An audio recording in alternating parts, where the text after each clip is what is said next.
humans running that place didn't seem very anxious to help.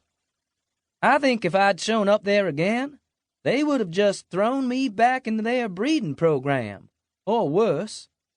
Adam could understand her trepidation. But here was a place with more humans, and more Klin. She had been to the Central Processing Center for Humans in the Fringe, and he knew the answers were there. It may be difficult to get into the facility and back out again, but at least it was worth a try. "Listen, Sherry," he began, desperation in his voice. "You have to help me find that place. You won't even have to go back, I promise. Just help me find it, and I'll do all the fighting." Sherry sat up straighter on the bed. If I ever do find the location, I'm not gonna chicken out. I can carry my own load. Adam smiled. "I love your spirit, and I didn't mean to suggest that you wouldn't go back because you're scared. It's just that I have more training in this area than you do." So, one macho ex-SEAL is gonna lead an assault on the main Klin base in the Fringe?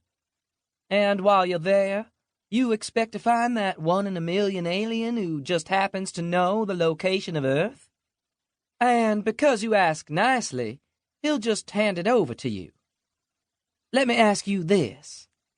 What if the Jurians caught you tomorrow and said they'd kill you if you didn't give up the location of Earth? You know what would happen? You'd die, that's what. "I have to try, Sherry. I know you're probably going to be shocked to hear this, but I have a wife and kid back home."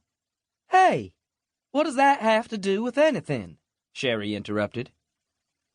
What we just did here has nothing to do with love, or affection, or anything else like that. This was all about pure animal instinct. I had a fiancé back on Earth. We all left something very dear to us back home. "I agree," Adam said. "But this is not my home, or yours either. We can't stay here, not if we have even the slightest possibility of getting back home."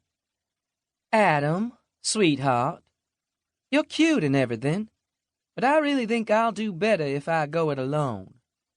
Adam was shocked. He had not imagined the two of them wouldn't pair up somehow, as human to human, either professionally or personally.